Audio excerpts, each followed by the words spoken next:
Boa tarde, estamos aqui com o Dr. Yuho Matsumoto. Ele é geriatra, graduado em Medicina pela Universidade de Brasília, com residência em Clínica Médica e Geriatria pelo Hospital Universitário de Brasília. Ele é mestre em demências relacionadas a doenças infecciosas pela UNB. É professor de clínica médica no Uniceub, ministra aulas nas pós-graduações de psicogeriatria da Geriatria na AFIA e em psicogeriatria da Unileia. Ele está aqui para conversar conosco hoje sobre várias coisas, inclusive sobre a geriatria, a invenção de um curso e sua trajetória pessoal. Seja muito bem-vindo. Muito obrigado, Marino. Estamos aí, né, para poder conversar um pouquinho. Yuho, me explica, como que foi sua trajetória desde a medicina até aqui? Por que você escolheu geriatria? Por que eu escolhi geriatria? Bem, quando eu estava cursando, né, o curso de medicina mesmo, a gente via realmente o sofrimento dos nossos pacientes. E não só quando a gente estava vendo esse sofrimento do paciente, mas na vida cotidiana mesmo, né? Eu via a minha cunhada sendo internada, os momentos difíceis de gente da minha família mesmo, sofrendo dentro da UTI, sofrendo dentro da enfermaria. E cada vez mais eu comecei, na realidade, a odiar o hospital, sendo que eu era, né, aluno de medicina. E quando eu estava pensando nessa área de como que eu posso tornar-se um médico, sendo que eu não gosto de uma rotina de hospital, do próprio hospital, né? Porque eu acho que é consenso de todas as pessoas que aquele ar do hospital é pesado. Eu acho que não deve ter ninguém que gosta mesmo, né? Até aquelas pessoas que se empolgam lá, trabalhando no pronto-socorro, no final das contas eles gostam da adrenalina e não daquele ambiente hospitalar, né?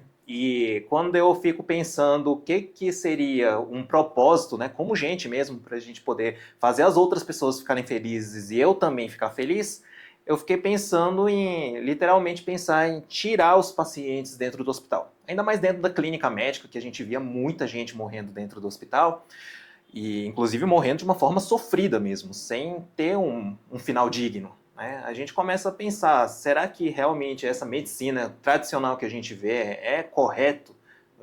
E quando a gente pensava dessa forma, eu fiquei, né, meditando e pensei, as pessoas que mais internavam dentro do hospital eram pacientes idosos, e as pessoas que mais morriam dentro do hospital era por motivo infeccioso mesmo, né, pneumonia, infecções urinárias. Então eu pensei nessas duas áreas para tentar retirar os pacientes dentro do hospital pela internação, seja por motivo da idade, ou seja por motivo mesmo da infecção. Por isso que, né, dentro do mestrado, eu entrei no mestrado dentro da infectologia. A medicina tropical é infectologia, né? Acabei estudando bastante em relação a demências associadas a infecções, mas era para mais aprofundar o meu conhecimento do ponto de vista da infectologia, por ter entrado justamente na faculdade da Infecto, né, da medicina tropical.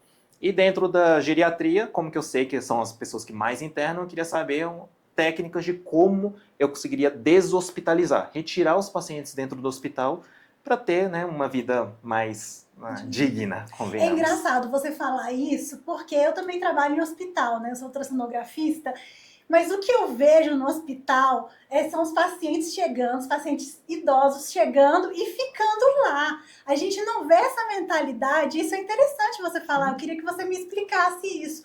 Como que é? Você não quer que o paciente fique no hospital, mas como é que ele vai ser tratado se ele não fica no hospital? Pois tem vários protocolos dentro do protocolo mesmo da clínica médica, que a idade, inclusive, é um dos critérios clínicos para você internar. Tanto é que se você for ver na prática mesmo, qualquer idoso com qualquer coisa interna, né? Inclusive internado na UTI.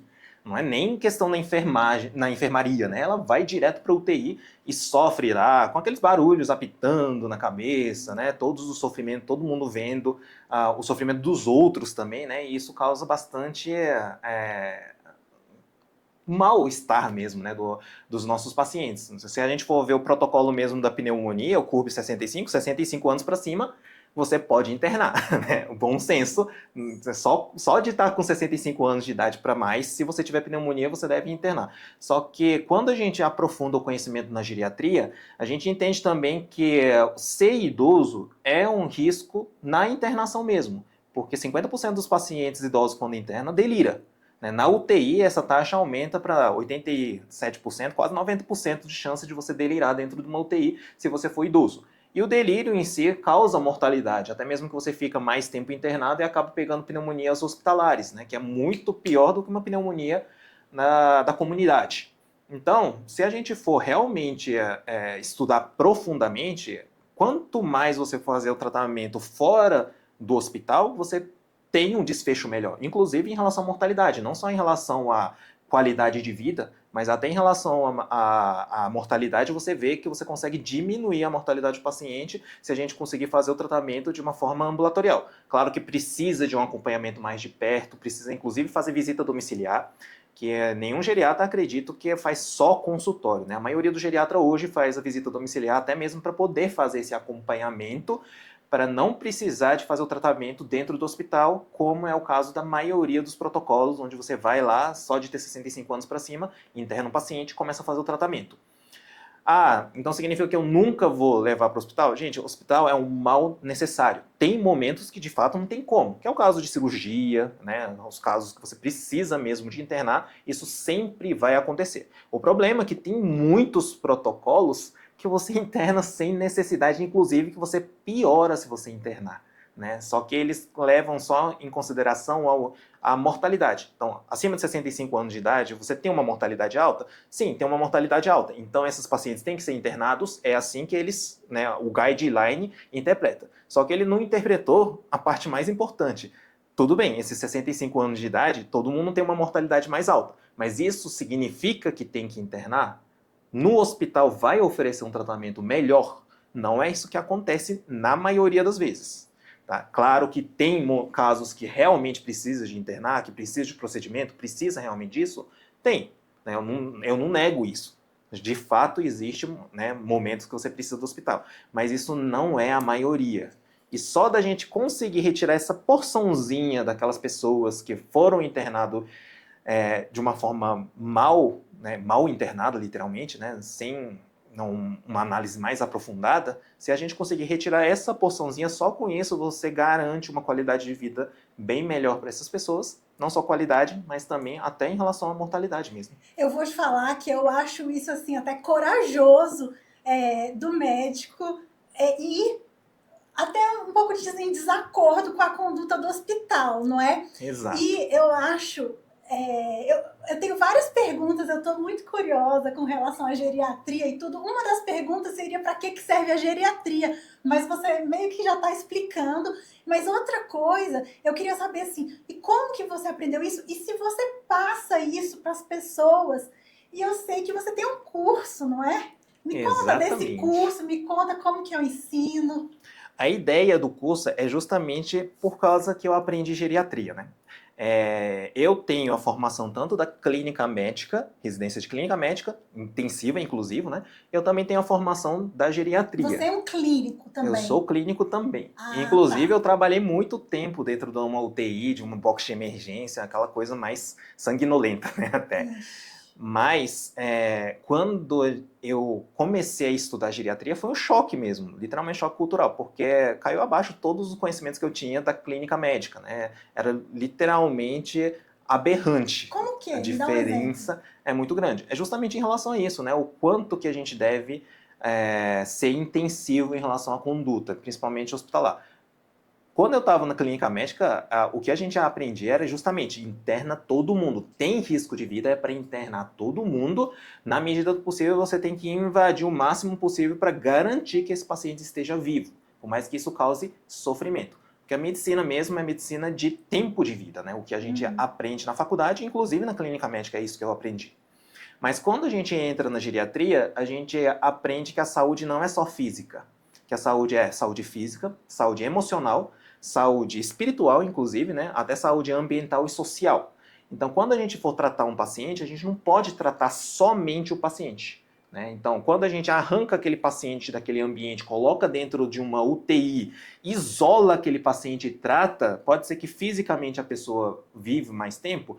Pode, mas à custa de estar entubado. Então, nesse aspecto, ele vai perder todo acesso social, então a saúde social dele vai para a ladeira abaixo, emocional, evidentemente, vai para a ladeira abaixo também, né? Ambiental, ele não tem ambiente dele, ele está fora do ambiente dele, ele está numa prisão, né? Desculpe dizer isso, mas a UTI não deixa de ser uma prisão, você Não, você fica está falando lá, verdades né? aqui, é importante. Então, se a gente for parar para pensar, dentro dos 4, pelo menos, na área, alguns falam que são 5 áreas da saúde, que é o bem-estar físico, emocional, social, espiritual e ambiental, a gente está matando 4 áreas para só ficar com saúde física. E isso foi tudo que eu aprendi dentro da área da clínica médica. Quando eu comecei a aprender dentro da geriatria, onde a gente começa a fazer até prescrição social, que é até engraçado isso, né? Tem pessoas, por exemplo, eu sou evangélico batista e eu quero fazer um batismo por imersão. Se você fizer isso dentro de uma UTI, a pessoa pode morrer durante esse batizado de imersão. Mas a gente tem que saber, assim, ter uma noção e perguntar para o próprio paciente, olha, isso é realmente muito importante para você? Mesmo que isso custe a vida, né? Se você acha que isso é perigoso para sua vida, mesmo assim você quer fazer, e o paciente às vezes fala que sim. É Né? mesmo. Então, dentro dos 5 de saúde, ele prioriza a saúde espiritual. E por que não priorizar a saúde espiritual acima da saúde física, né? A vida é dele. Excelente. Aí a gente faz essa prescrição, a gente coloca, né, favor, solicitar a entrada do pastor para poder fazer o batismo por imersão. O paciente entende os riscos de vida, aí pede para ele fazer o termo de consentimento e faz isso também, é prescrição, gente. A gente assina e carimba isso. Com respeito à ideia do paciente. Com respeito à idade, justamente a ideia total do paciente, mas é uma decisão compartilhada, não é só uma nossa. Mas se a gente for parar para pensar, né, a gente está na clínica médica, a gente atua tanto em relação a curar doença e a gente esquece de promover a saúde. E realmente a ausência de doença é muito diferente de oferecer a saúde para o nosso paciente. E você passa isso para os alunos? Como é? Me explica. As pessoas vão ter interesse em saber, em pegar isso de você. Como que você ensina? Onde? Como é que faz? Aí o curso, né, a gente tem esse curso tanto no meio de internet mesmo, né, a gente tem a ensino à distância, que agora eu abri o Maru Educa, né, eu atuo dentro da minha clínica, né, minha clínica chama Maru Cuidado Compartilhado, e a gente cadastrou ela também para a área de educação. Então a gente está abrindo agora um ramo educacional, onde a gente vai chamar os profissionais da Maru Saúde, que é justamente professores da universidade, né? Não sou só eu que sou professor lá, né? Tem vários professores lá que atuam, e a gente vai começar a compartilhar essa visão mais integral mesmo, né? A gente não pensa somente na saúde física e a doença, mas estamos começando a passar essa informação de uma saúde mais tanto do ponto de vista espiritual, tanto do ponto de vista ambiental, social, e literalmente a gente explicar, né, quando que a gente deve indicar o uso de bengala, de andador, quando que a gente deve, como que a gente deve convencer o paciente a utilizar aparelho auditivo, óculos, como que a gente deve adaptar o ambiente que o paciente está vivendo. Isso tudo a gente não aprende na medicina e nem aprende na clínica médica, mas na geriatria a gente aprende. Por quê? Porque no curso de geriatria mesmo, a gente faz junto, inclusive, com a equipe multi. Eu passei pela fonoaudiologia, eu passei num ambulatório de fonoaudiologia, num ambulatório de fisioterapeuta, ambulatório de odonto, dentista também a gente passa, né, dentro do ambulatório, a gente já anda por todos os ambulatórios não médicos para a gente entender que a saúde não é só a ausência de doença e focando, inclusive, de ir, por exemplo, numa área de cuidados paliativos, né, que justamente é onde a gente começa a focar muito mais na saúde social e saúde emocional, né, inclusive mais do que a saúde física do paciente, até mesmo que a saúde física já está, né, não tem como reverter para essas pessoas. Interessante, porque assim, isso é uma quebra de paradigma. Total. Porque assim, na faculdade nunca ouvi falar. Sim. Desses 5 âmbitos. Assim, já ouvi falar. Eu não sei você, mas assim, na minha faculdade, pelo menos, onde eu fiz a minha faculdade, não era obrigatório passar por geriatria. Sim, né? Então eu não passei por geriatria durante a minha faculdade. E essa é uma pergunta. Qual a importância da geriatria? Porque as pessoas pensam assim, Eu tenho problema da tireoide, vou no endocrinologista, um problema do coração, vou no cardio. Para que eu preciso de um geriatra se todos os meus órgãos estão sendo cuidados por especialistas? É justamente para você parar de cuidar desses órgãos. Porque tem alguns momentos que você tem que parar de cuidar, né? Se a gente for para um especialista, a maioria dos especialistas vão passar os medicamentos dizendo que aquele remédio é para sempre. Né? Remédio para pressão é para sempre, remédio de tireoide é para sempre, eles vão falar isso. Só que nós da geriatria entendemos que nenhum remédio é para sempre. Assim como a vida nasce, cresce, reproduz e morre, o medicamento também é dessa forma. Nasce, a gente prescreve o medicamento, reproduz, a gente aumenta a quantidade de medicamento, né, até cresce, né, aumenta a quantidade de medicamento, reproduz, pode até associar o medicamento, mas em algum momento o medicamento vai morrer também. Porque em algum momento o seu corpo vai ficar tão frágil que os efeitos colaterais vão superar os efeitos benéficos. Isso vai acontecer fatalmente em quase todos os medicamentos. E esse timing de retirar não está escrito na maioria dos guidelines. É mesmo? Os guidelines só falam em prescrever o medicamento quando tem tal doença para você mitigar aquela doença. Então, literalmente, é medicina baseada em ausência da doença. Como que a gente vai tirar aquela doença do paciente? Mas muitas vezes, né, a doença é melhor do que a consequência da terapia. Olha que coisa interessante. A doença muitas vezes é melhor do que A consequência da a terapia. consequência da terapia. Eu acho que até um leigo incrível. consegue visualizar isso, já deve ter visto alguém que tratou, por exemplo, de um câncer. Gente, talvez você estar com câncer sem ser tratado, pode ser que seja melhor do que você passar por uma quimioterapia e uma Exato. cirurgia extensa e passar o Exato. último momento da vida Sabe o que eu definhando, percebo né? no seu discurso? Você tem um discurso muito humano, sabe? Não é só técnica. Eu sei que você é muito bom, porque eu sei que você lê 50 artigos por dia, mas eu não estou falando só disso, eu estou falando dessa parte. Você já passou por alguma situação, você disse que você trabalhou com parte sanguinária da medicina na UTI. Como que foi isso para você psicologicamente? Porque eu sinto que você entende o ser humano mais profundamente. Como que foi? Então, na Secretaria de Saúde, quanto mais você é bom, eles te colocam num local pior. Nossa. Infelizmente, o serviço público, pelo menos na Secretaria de Saúde, é desse jeito. Por quê? Porque você dá conta. Então, quando você tem um conhecimento que você consegue reverter o problema do paciente, aí ninguém quer ficar no box de emergência. Te empurra lá para o box de emergência. E você fica lá porque você é o único que dá conta daquilo.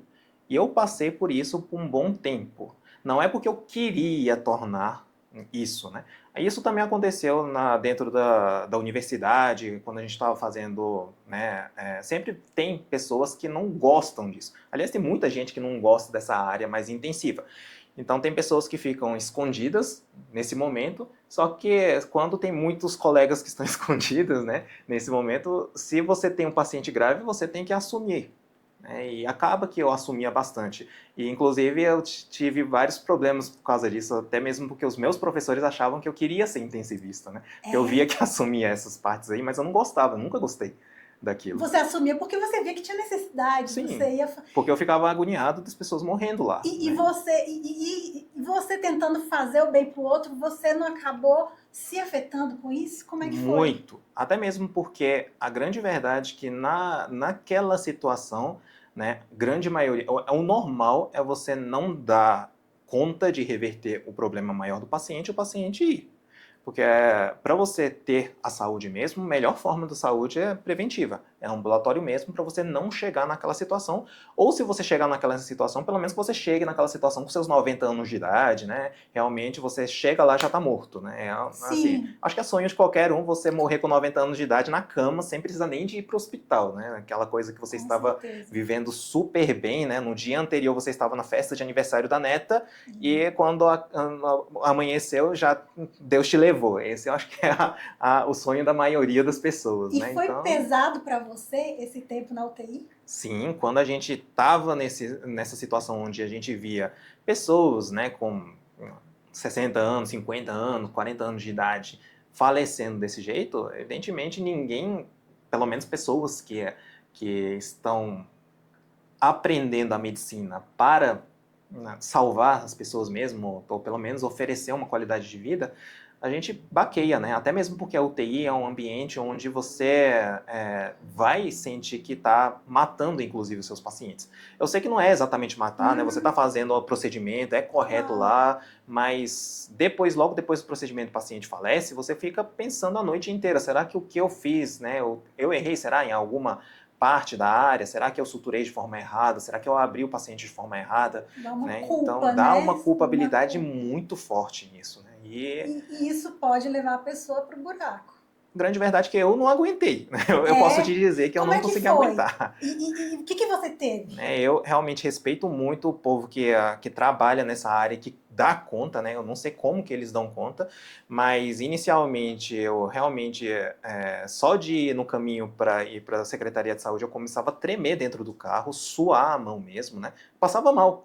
Quando eu chegava lá na porta mesmo da Secretaria de Saúde, eu começava a passar mal de até vomitar mesmo. É mesmo? Dava um pânico mesmo, né? E inicialmente a minha esposa até me orientou a mudar de hospital, aí eu mudei de hospital, fui para outro hospital, mas toda a Secretaria de Saúde, no fim, é a mesma coisa. A gente conhece muito bem como é, né? E quando você está naquele ambiente, não tem como a gente falar, não, eu não quero isso, vou ignorar, eu só vou ficar lá na porta atendendo o catarro pigarro, sendo que tem pessoas que estão morrendo lá, precisando de entubar, e sempre vai ter recém-formados que não vão conseguir fazer isso, e você sabe fazer aquilo, né? Então você vai lá e acaba ajudando e quase assumindo mesmo aquele local, e você assume, né? Se você sabe, acaba que você vai assumir. As pessoas, numa situação de extremo, né, a pessoa que sabe fazer mais acaba tendo que assumir a liderança e fica como líder. Porque no seu caso você tem essa consciência que você não pode se eximir daquilo. Se você está vendo, você não pode. E não talvez pode. Esse perfeccionismo, não sei se isso te envolveu muito, não foi? E me fala como que você passou por essa situação toda? Como que você fez para aguentar ou para evoluir daí? A evolução maior foi quando eu percebi que, na realidade, não é só aquilo que vai fazer com que o paciente melhore a vida. Né? Na realidade, aquilo não melhora a vida, e sim, para a gente querer melhorar a vida, a gente tem que fazer uma coisa maior, numa escala maior. Inclusive de recursos humanos mesmo, né? Porque a gente sabe que a Secretaria de Saúde é extremamente escassa, tanto do ponto de vista de recurso humano, quanto do ponto de vista de recurso material. Se a gente quiser mudar naquela situação, a gente não consegue mudar, porque não temos recurso suficiente. Então, a partir desse momento, a gente tem que pensar em como a gente consegue ter um recurso suficiente para isso. E para vocês, a gente sabe que esse recurso tem na área particular e não na área pública. Então, o que a gente pode fazer é justamente trazer esses recursos particulares para um serviço público. Então, o que a gente pode pensar em abrir uma clínica mesmo, chamar as indústrias farmacêuticas, pedir ajuda para eles, para trazerem recursos materiais de medicamento que os pacientes não têm condição de ter. Até em relação a recursos humanos, a gente fazer movimentos sociais mesmo, de chamar os alunos mesmo, né? Porque sozinho você só consegue atender um por um. A medicina é extremamente restrita, né? Um médico consegue atender um paciente por vez. A gente não consegue, embora a gente faz isso na Secretaria de Saúde, né? A Secretaria de Saúde, você é sozinho e no box de emergência tem 8 leitos, você tem que ver os 8 leitos ao mesmo tempo, senão vai ter parada cardíaca e vai morrendo. Mas teoricamente não é para acontecer isso, né? Um médico deveria só ver um paciente. Se você ficar vendo 8 pacientes ao mesmo tempo, a grande maioria das vezes os 8 vão morrer, né? E a gente não consegue salvar nenhum. Então, para levar esse recurso humano, é melhor você pegar o recurso humano da particular e levar para o público. E é isso que eu hoje faço, inclusive, na Maru Educa. A gente tem, né, a área de mentoria e mentoria prática, né? E eu levo os meus alunos para o asilo público. Então, estou levando essa... Que interessante! E aí isso faz parte do curso? Faz parte do curso. Isso. E aí os alunos, você vai com os alunos... Isso. O aluno paga, né?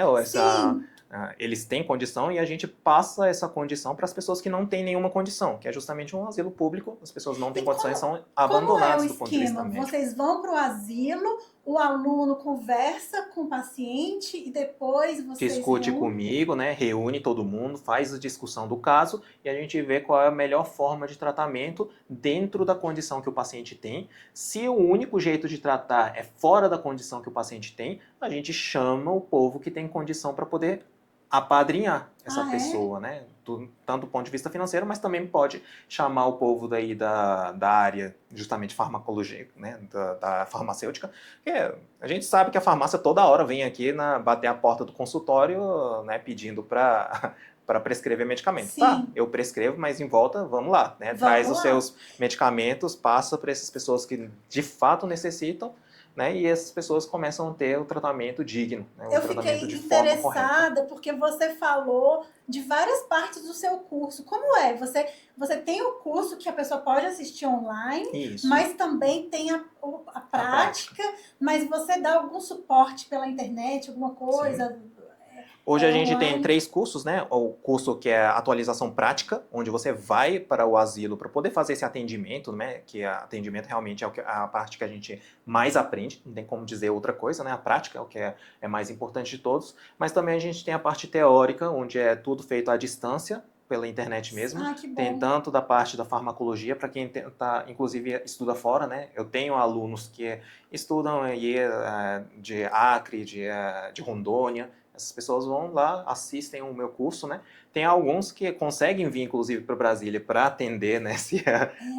É. Porque a gente faz só uma vez por mês mesmo para ir para um dos asilos, né? Eu atuo em 3 asilos atualmente de Brasília, e um dos asilos eles vão lá para poder dar esse suporte, né? Dar esse carinho para os pacientes. Por E, exemplo, no WhatsApp, tem algum grupo que as pessoas possam exato, interagir? para a gente conseguir fazer a interação de tantas pessoas de locais diferentes, a gente precisou disso, né? Então a gente tem um grupo, existe o grupo gratuito, né? Que é um grupo só para poder apoiar as pessoas que têm dificuldade, né? Como que eu sou professor da graduação, eu sei o quanto que os recém-formados têm aquela insegurança de estar na prática.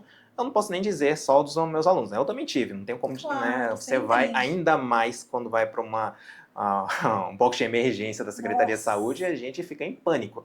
eu E para a sei. gente poder, né, dar suporte para essas pessoas que estão necessitando, a gente tem esse grupo gratuito onde as pessoas postam um caso clínico que ele teve dificuldade e cada médico pode dar opinião. Eu também dou opinião nesse aí, mas não sou só eu que dou opinião, né? Claro. São vários colegas lá que dão opinião lá para poder dar uma luz, dar uma ideia para esses médicos que estão na dificuldade. Né? Então tem esse grupo gratuito e tem o grupo pago, onde ele faz a atualização, né? A gente chama Maru Atualiza hoje, onde a pessoa vai fazer essa atualização mensal de aulas ao vivo, só que à distância, né?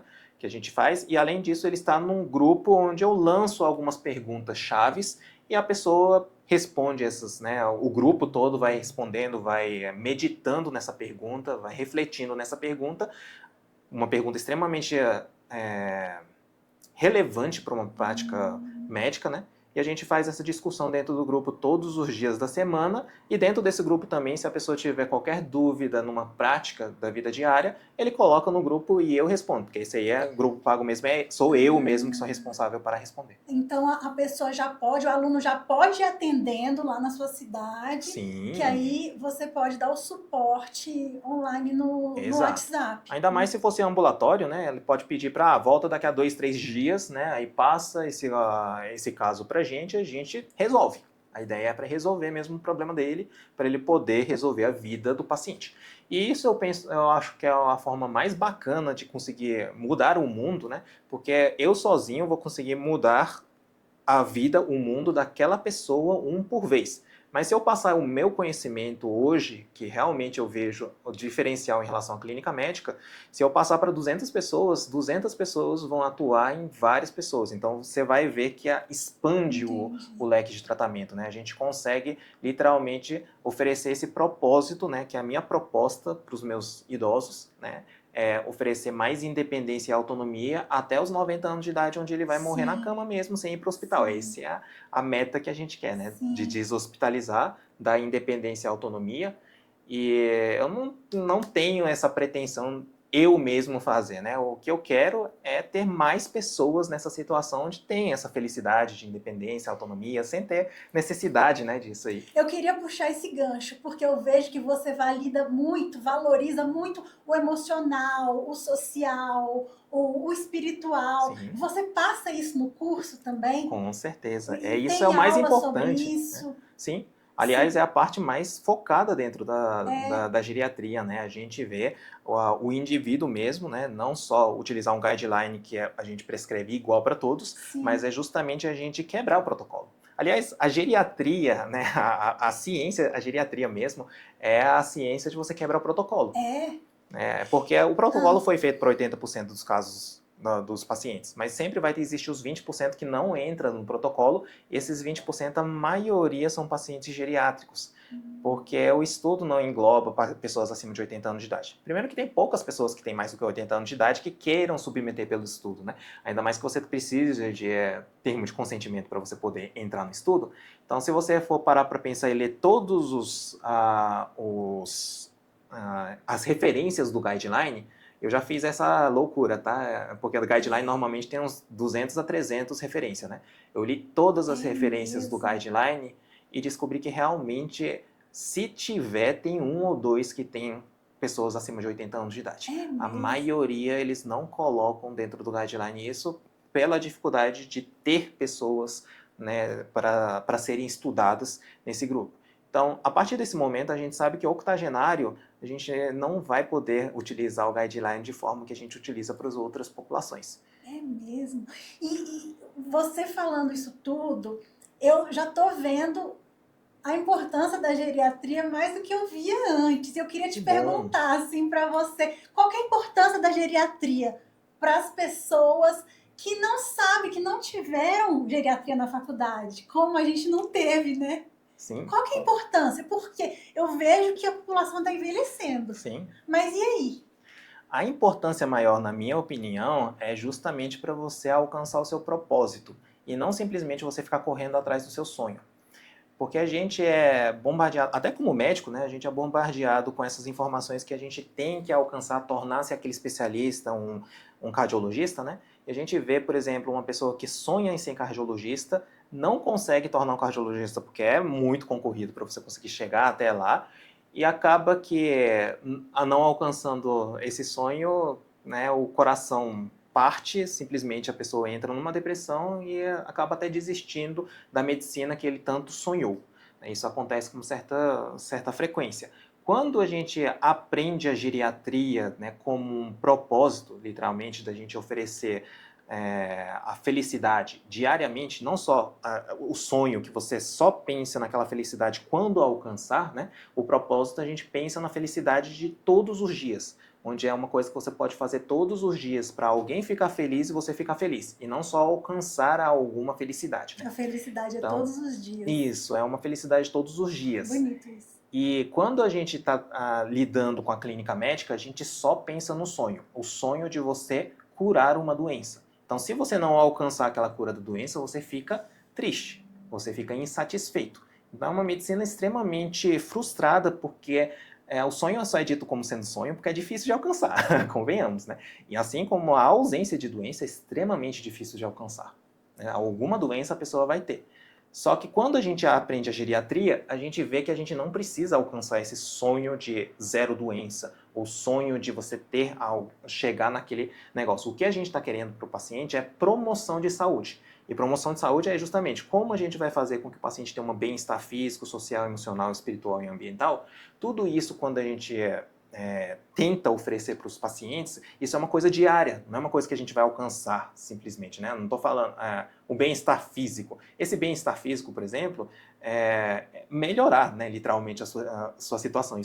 A melhora da sua situação você pode fazer diariamente, a gente alcança diariamente, né? E a gente realmente fica feliz de cada passo que a gente consegue alcançar. Então, o mais importante são os passos para a gente conseguir alcançar e não o fim, né, daquele negócio de ausência. Entendi. E a geriatria ensina muito isso, né? Eu fiquei fascinado com a geriatria, eu adoro a geriatria, né? Sou bem suspeito em relação a isso, porque na geriatria eu aprendi isso, que não é uma medicina de sonho, e sim uma medicina de propósito, onde a gente faz todos os dias mudar a vida do nosso paciente, e isso muda a minha vida também. Eu sou muito mais feliz como geriatra do que quando eu trabalhava na clínica médica ou qualquer outra área, né? Que lindo isso.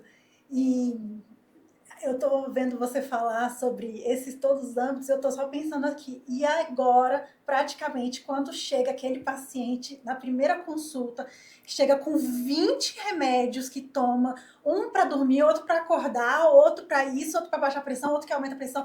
E me explica, como que você ensina a manejar isso? Porque para mim, isso daí eu acho que é um labirinto, uma loucura. Sim, é uma loucura, é um labirinto. Eu ensino, né? E aí realmente a gente faz de uma forma intensiva no curso de farmacologia.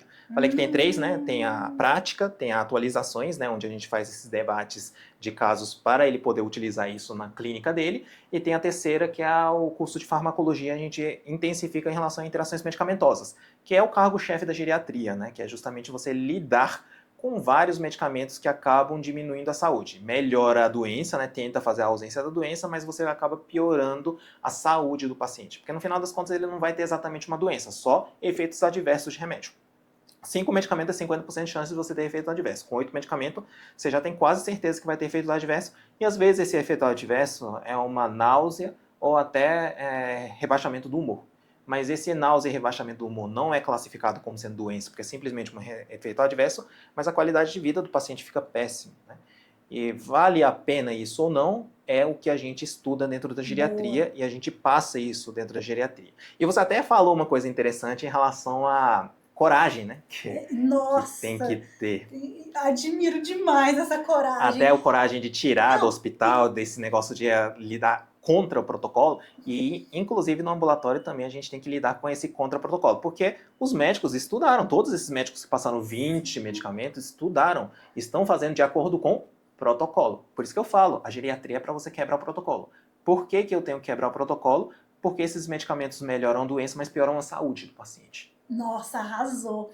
Aí, melhora a doença, mas piora a saúde. Caramba! Aí que tá o difícil da gente convencer o paciente sobre isso. Então a gente tem que educar o paciente. Então tudo que eu ensino para vocês, né, para os meus alunos, os meus alunos têm que passar para o paciente. Porque o mais importante, literalmente, a educação é prioritária, porque a gente inclusive tem que educar a população, tem que educar os pacientes. E como que você vai educar se o cardiologista, que é o especialista, passou o remédio para pressão, mas aí o nefrologista passou o outro remédio que um piora o outro? Como que você tem os culhões e ainda para explicar para o paciente que você está indo contra e tirando aquilo ali? Você também ensina Sim. essa parte para os seus alunos? É uma das coisas que hoje os médicos esqueceram de fazer, mas na medicina clássica todo mundo fazia, né? Que é oferecer tempo para o paciente. Boa. Que hoje esses especialistas ficam 15 minutos com os pacientes, né? E, inclusive pede para ele retornar só depois de 1 ano. 15 minutos de 1 ano, que tem não sei quantos 1000 horas, evidentemente é muito pouco, né? Então, no final das contas, você não está vivendo na vida do paciente. Eu ensino a viver, né? Se colocar no lugar também, né, da Estar pessoa. junto com o paciente, literalmente. Você oferecer a possibilidade de atendimento domiciliar, você oferecer a possibilidade de conversar com mais frequência, retornos mais frequentes, né? Às vezes, tô utilizando aí convênio, né? Mas o convênio também, né, eles não glosam se você pedir para voltar em 1 mês mais 1 dia. Então, por que você não faz 12 consultas de 15 minutos para esse paciente? Você vai estar mais presente no paciente, o paciente vai ficar feliz porque você está utilizando o convênio do paciente, só que você consegue realmente abordar o problema do paciente como um todo. E não só simplesmente você apagar um probleminha de doença que o paciente tem. Então, o fato de você estar junto com o paciente mais tempo, você faz com que ela...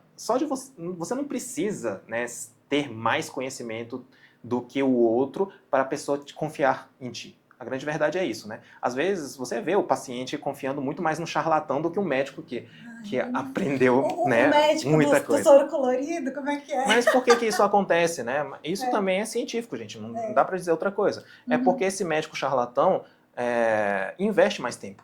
no paciente. E a gente esquece de investir tempo para o paciente, e eu ensino isso também, né? Que a gente tem que investir tempo para o paciente.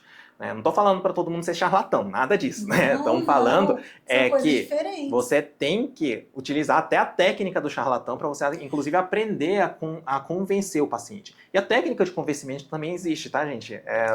Falando assim, casal. Isso, oratória. Inclusive, no curso de medicina da geriatria, a gente tem aulas de como conversar com o paciente, como dar notícias ruins para o paciente, como convencer para o paciente ter retorno. Isso tem aula dentro da geriatria, a gente oferece no curso isso. Né? Como que existe técnica para isso.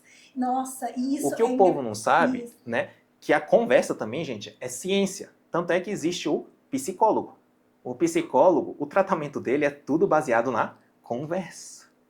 E por que a gente não aprende isso, gente? Né? Na faculdade eu não aprendi, eu não fiz um curso junto com um psicólogo, mas na geriatria, como eu disse, a gente passa por todas as áreas multidisciplinares, inclusive com psicólogo. Os psicólogos nos ensinam como conversar com o paciente. Nossa, e quando a gente descobre que a conversa cura muita coisa dos nossos pacientes, é uma coisa assim fascinante, né? Porque tem pouquíssimo efeito colateral, claro. Convenhamos, né?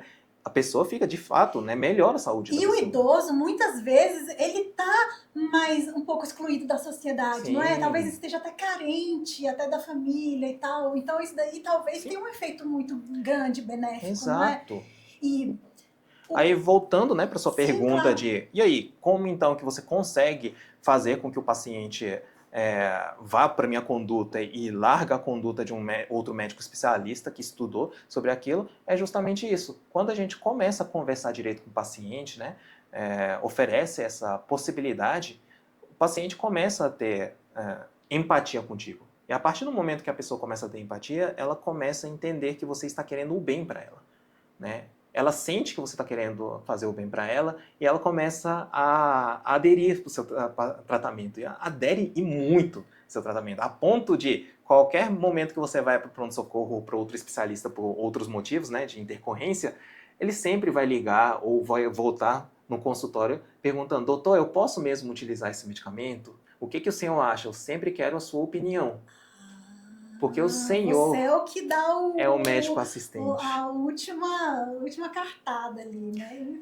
E, teoricamente, na medicina, por exemplo, da Inglaterra, do Canadá, outras medicinas onde tem realmente um serviço de saúde pública mais aperfeiçoada, né, eu diria, tem um médico que é chamado de assistente, o restante, todos os médicos são pareceristas. Os pareceristas são esses especialistas, onde estudou muito bem um órgão e fala: sobre o aspecto desse órgão, o melhor tratamento é isso. Mas o paciente tem que voltar para o médico assistente, que deveria ser clínico, médico da família ou geriatra, né, um desses três áreas. E dentro dessa, tem pessoas também, né, se fosse mulher, tem a ginecologista, né?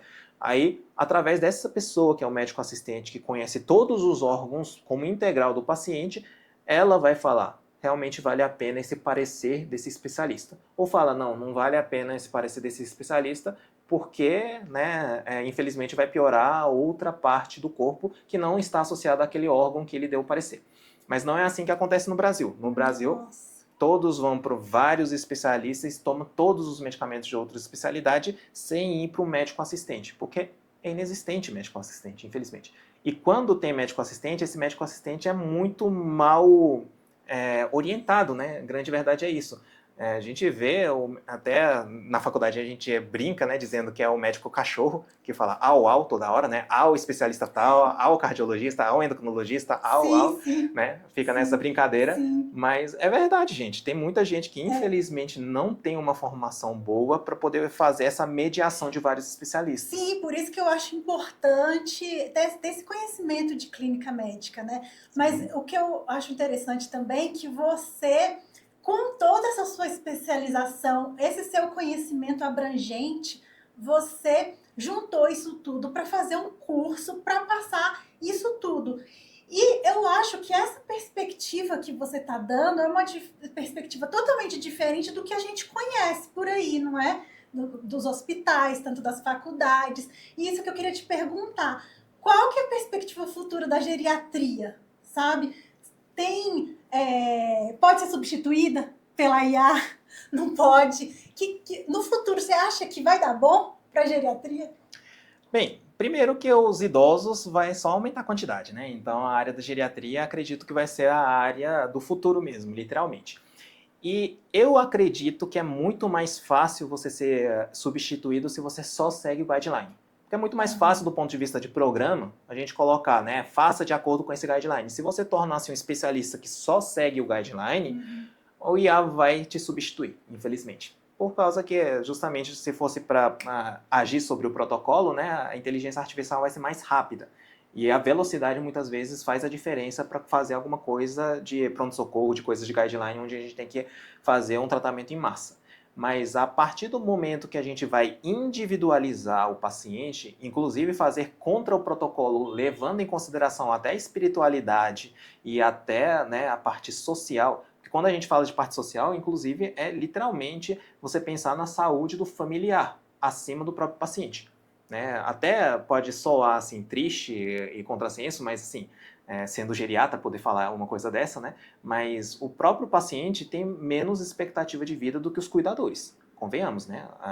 Tem um paciente, por exemplo, com 90 anos de idade e quem cuida são as filhas que têm os seus 70 anos de idade. Essas pessoas dos 70 anos de idade têm muito mais vida pela frente e a gente tem que promover a saúde para essas pessoas com 70 anos de idade do que aquele idoso que trouxe para você no seu consultório de 90 anos de idade. Às vezes, a única observação que eles querem é que trata esse idoso de 90 anos de idade. Mas muitas vezes a gente não pode exigir o melhor tratamento para aquela pessoa de 90 anos de idade, porque do ponto de vista social, se você fizer o mais caro tratamento, onde você vai destruir com a estrutura familiar financeira das filhas de 70 anos de idade, você pode levar a problema social grande. Olha. Porque aí você vai destruir a vida dessa pessoa de 70 anos de idade, que inclusive está cuidando da filha com 40 anos de idade, da neta, né, com 20 anos de idade, né? que é uma cadeia.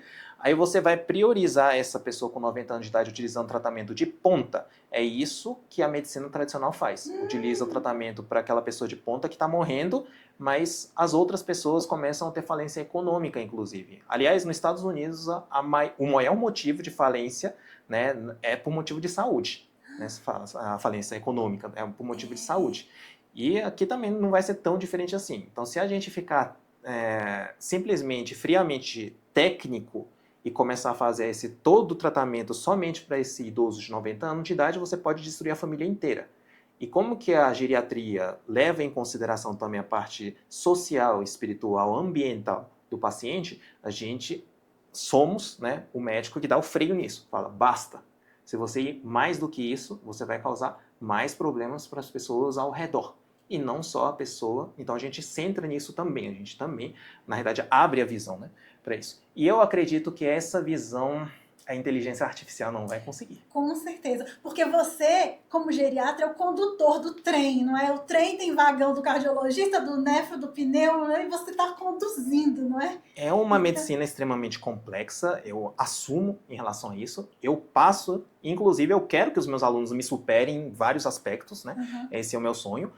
Mas se você conseguir chegar nesse nível, é um nível onde a inteligência artificial não vai te substituir, eu garanto em relação a isso. Porque é um nível da humanidade, é um nível da humanidade. E uma visão mais completa e abrangente do que só a ciência A mais B, não é? Isso. Se você ir nessa ciência muito exata mesmo, né? Em algum momento a inteligência artificial vai te substituir. Exato, interessante. Então, isso é um fator, eu acho, muito importante para a gente ter em mente, porque uma das áreas que provavelmente não vai ser substituída é a área que o médico tem essa visão abrangente, e a geriatria é muito isso. E com essa visão abrangente, eu não posso deixar de pensar na morte.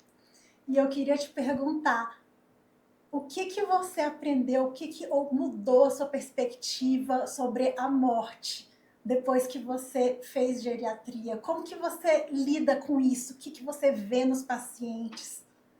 Sabe, qual é o aprendizado que você tirou? O que você já viu sabe, que mudou a sua visão sobre a morte? A morte é uma área que realmente a espiritualidade supera muito a ciência, né? Quando a gente estuda sobre a morte é uma das coisas que a gente não consegue reverter. É diferente de uma doença onde a gente consegue, né, em uma grande maioria, a gente consegue reverter. Mas a morte é impossível reverter. Né? Se alguém falar que consegue reverter a morte, eu acho que é só Deus, né? Convenhamos. Então, a partir desse momento, a morte não pode ser mais levado assim como uma ciência exata mesmo. Né? E por isso que a própria medicina considera a morte como sendo obrigatória a gente fazer uma decisão compartilhada. Então daí entra a decisão compartilhada e entra realmente a parte muito humana da gente conversar com o paciente e ver a prioridade do paciente. Como aquele caso que a gente falou, né, do batizado do paciente. Às vezes, para o paciente, do que manter o tempo de vida, é mais importante fazer o batizado para ele se sentir que, mesmo tendo a morte, ele vai estar salvo. Né? Pode acontecer isso. Então, a gente pode precisar de priorizar uma coisa que é totalmente contra a ciência. Então, daí a morte, eu acredito que é a área que é mais complexa de todos, né? O cuidado paliativo, que é conversar sobre a morte, é a área mais complexa que tem. Do ponto de vista de como gente, é a parte mais desafiadora. Até mesmo que a gente aprende, tá? Na ciência, a gente aprende a comunicação, como fazer uma comunicação correta para familiares, como fazer a comunicação correta para o próprio paciente, né? Sobre uma situação muito ruim que acontece Você com o ensina isso no paciente. curso? A gente ensina isso no curso também, né? Mas quando chega essa vez, é difícil da gente conseguir realmente seguir isso, né? Eu confesso, né, que a minha cunhada, que eu considero a irmã de coração mesmo, né? Eu amo ela, né? Ela teve câncer de ovário e faleceu. Eu tinha todos os conhecimentos, mas eu confesso que eu não consegui aplicar quase nada do meu conhecimento quando veio a ser com a minha cunhada. Né? A gente, por exemplo, abomina o passar a informação pelo celular, por qualquer meio eletrônico. A gente tem que sentar na frente das pessoas para passar essa informação, por exemplo, né? E na primeira vez que eu descobri que ela tinha câncer mesmo, a primeira coisa que eu fiz eu fiquei abalado, peguei o celular e liguei para minha esposa, né? Que é a irmã dela. Sim. Então eu fiz errado, né? E realmente nesses momentos que a gente abala e entra na parte psicológica mesmo, nossa também, e a gente acaba entrando, né? Por mais que não seja da nossa família, também a gente acaba tendo empatia, acaba tendo esse sofrimento concomitante, acaba que erra muita coisa. Mas é até interessante que nesse aspecto, mesmo errando, quando a gente tenta fazer o máximo possível, no fim, né, as pessoas agradecem, né, e vê que a gente fez o melhor, né, o que pôde fazer o melhor, por mais que a gente erre muita coisa, e as pessoas ficam muito gratos, apesar de todas as falhas que a gente faz. Sim. E esse foi, eu acho, o maior aprendizado em relação à morte, que é um momento que não é ciência. Que a vida não é simplesmente você aplicar a ciência do jeito que deveria ser. Né? É a gente realmente saber que vale a pena a gente correr para o nosso propósito e tentar, né, sempre batalhar. Até mesmo que a pessoa que mais erra são as pessoas que mais acertam. Né? Claro. Se você não erra, você não vai acertar. Então você tem que tentar. Por mais que isso seja uma coisa que é muito desconfortável para você. Questão de coragem mesmo, né? Você falou, ter coragem? Sim, a gente tem que ter coragem. Né? Até mesmo que a gente tem que peitar muita coisa aí, né? A gente tem que peitar a ciência, a gente tem que peitar o hospital, né? Você vai ter... quando a gente tenta fazer uma coisa que é o melhor, que você acredita que é o melhor, sempre vai ter alguma pessoa que não acredita que o que você está acreditando sendo melhor é de fato melhor, né? Então sempre vai ter alguma pessoa que está contra o seu pensamento. Então sempre vai existir haters, né? Numa conversa assim. E você tem que entender que vai ter haters, ainda mais em relação à conversa sobre morte. Sim. Né? Sempre vai ter algum familiar que não gostou da sua conduta em relação à morte do paciente, do ente querido. Né? Sim. E você vai ter uns momentos que vai ser difícil de você lidar. Mas mesmo assim, é você acreditar, ter fé no seu propósito e você seguir em frente. Olha, eu estou muito bem impressionada. Eu não conhecia, não te conhecia. E eu Prazer em solucionei. conhecer, né? Foi um prazer, solucionei todas as minhas dúvidas aqui. Mas, na verdade, se a gente ficasse aqui, eu ia continuar perguntando. Mas o que eu estou muito bem impressionada foi porque, assim, você, pelo que você fala, você não abrange só o aspecto técnico. E realmente você tem um aspecto técnico muito grande, mas você tem um aspecto pessoal, o social, o emocional. E você mesmo, como pessoa, você já passou por muita coisa, tanto na profissão quanto na vida pessoal. Então, eu vejo que você consegue trazer toda essa bagagem de experiências e de aprendizado no tratamento dos seus pacientes e no ensino da geriatria. Sim, obrigado. Então, o que eu acho assim, e você como uma pessoa humilde, que você estava até comentando nos bastidores, eu não sei fazer propaganda de mim, eu não sou marqueteiro, não sei, mas eu falei assim, isso é um ponto positivo, isso é um ponto Obrigado. positivo, porque você só fala o que você faz, seja humilde e que as pessoas acreditam. E realmente eu acreditei em você e eu Obrigado, acredito Maria. e estou muito bem impressionada com isso.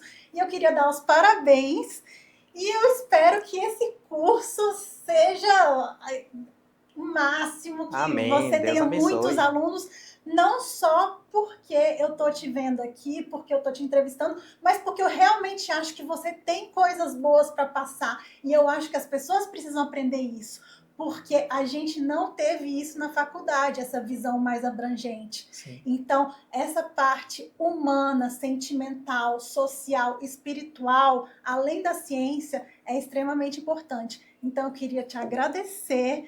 Muito obrigada. Eu que agradeço. Muito obrigado, viu? E vamos em frente. Vamos sim. Gente, foi um prazer estar com o Dr. Yu Matsumoto e até a próxima. Abraços. Abraço.